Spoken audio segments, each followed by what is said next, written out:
tentang organisasi kurikulum. Nah, di mana organisasi kurikulum ini, saya dari kelompok 5 akan menjelaskan sepertiga ketiga dari organisasi kurikulum ini.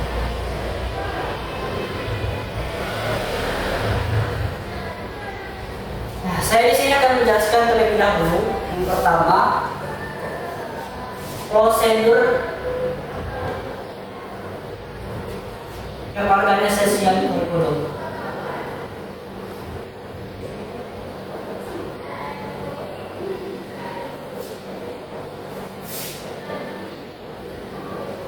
Nah, dalam prosedur organisasi kurikulum ini, saya akan menjelaskan yang keempat, ialah menentukan strategi dan metode pelajaran.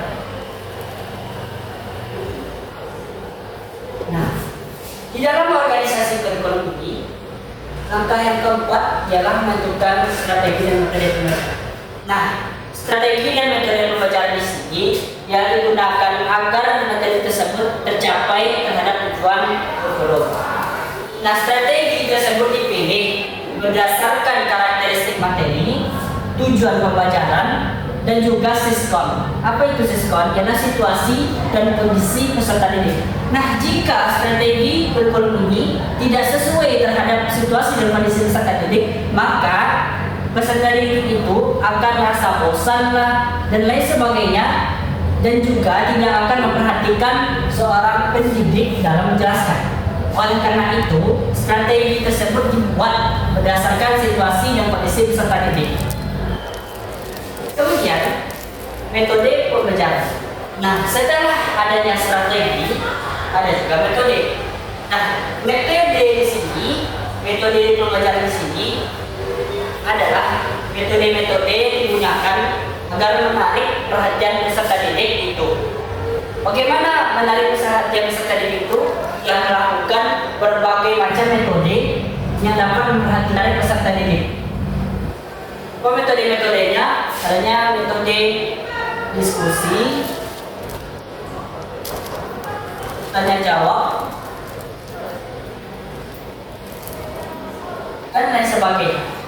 Nah, jika metode-metode pembelajaran di sini diterapkan, oleh karena itu, seorang guru tidak hanya menjelaskan ke depan saja, tetapi kepada peserta didik agar materi tersebut dapat dibahas, dan tidak hanya kepada seorang guru saja yang menjelaskan, tapi juga peserta didik juga membahas materi tersebut.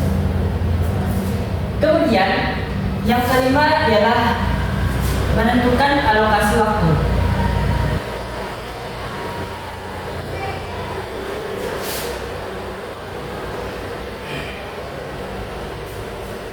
Nah, dalam menentukan alokasi waktu ini ialah berdasarkan prosedur pengorganisasian kurikulum ini yang kita buat.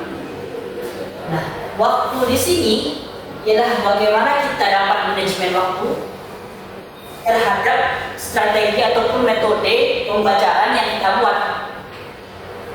Misalnya, jika dalam suatu mata pelajaran ada 2 jam misalnya, 2 jam pelajaran. Oleh karena itu kita itu harus membagi 2 jam tersebut, bagaimana diskusinya berapa menit, kemudian penjelasannya berapa menit, kemudian ada juga evaluasi. Evaluasi di sini dilakukan oleh seorang guru di dalam menyimpulkan materi yang telah dibahas. Kemudian yang keenam ialah melakukan evaluasi. Nah, berdasarkan hal tersebut, menentukan strategi, menentukan alokasi waktu tersebut, langkah selanjutnya ialah melakukan evaluasi. Nah, di dalam melakukan evaluasi ini kita itu harus mengevaluasi bagaimana strategi maupun waktu tersebut, apakah sesuai, apakah tepat, ataupun lain sebagainya. Jika waktu ataupun strategi yang kita gunakan itu tidak sesuai ataupun berlebih waktunya ataupun kurang waktunya, kita itu harus manajemen waktu, karena time is money. Waktu itu adalah berharga, waktu itu adalah uang. Nah, oleh karena itu kita itu harus menghemat atau sesuai dengan waktu yang kita tentukan.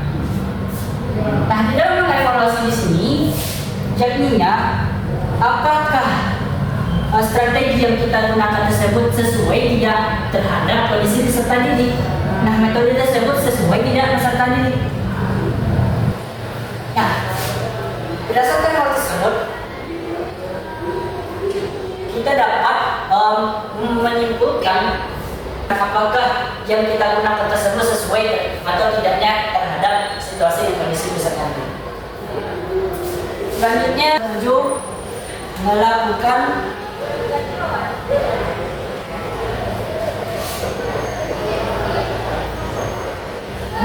revisi dan pengembangan kurikulum. Nah, berdasarkan evaluasi, alokasi waktu dan strategi metode penjagaan, kita itu harus melakukan revisi, mengecek apakah kurikulum atau organisasi kurikulum tersebut sesuai tidak terhadap peserta didik. Nah, jika tidak, setelah kita evaluasi, maka kita adakan revisi dan pengembangan kurikulum. Nah, jika ada beberapa yang tidak sesuai, oleh karena itu kita melakukan revisi. Selanjutnya, saya akan menjelaskan yang kedua mengenai tentang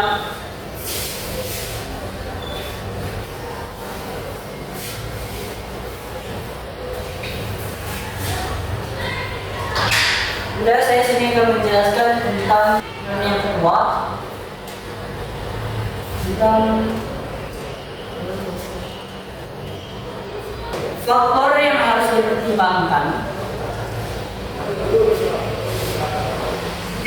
dipertimbangkan dalam pemilihan organisasi kurikulum. Nah, yang pertama itu ada dua unsur.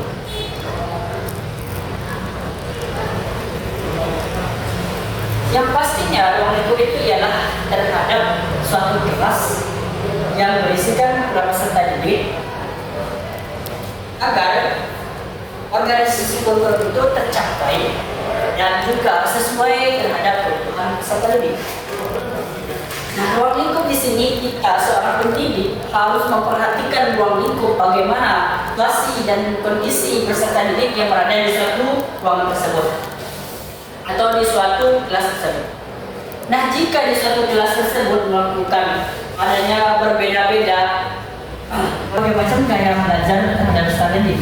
Nah, gaya belajar peserta didik ada yang visual, audio, estetik. Oleh karena itu, seorang pendidik harus memperhatikan ruang lingkup. Kemudian, yang kedua adalah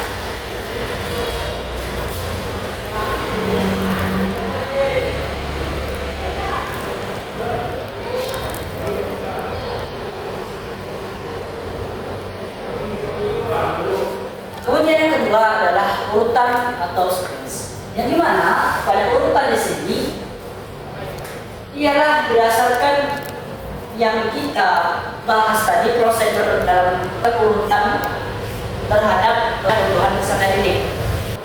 Yang ketiga ialah berkesinambungan di sini. Kurikulum tersebut dilakukan berkelanjutan atau secara terus-menerus agar kita itu dapat memperhatikan atau menilai bagaimana organisasi kurikulum itu dapat diterapkan kepada peserta didik.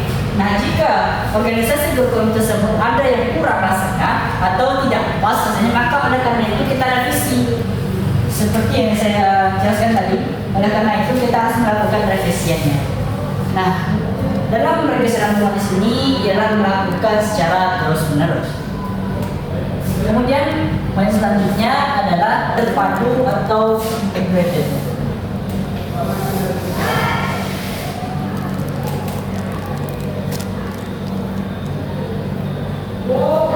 Yang dimana terpadu maksudnya di sini ialah terpadukan kurikulum tersebut sesuai dengan perkembangan zamannya.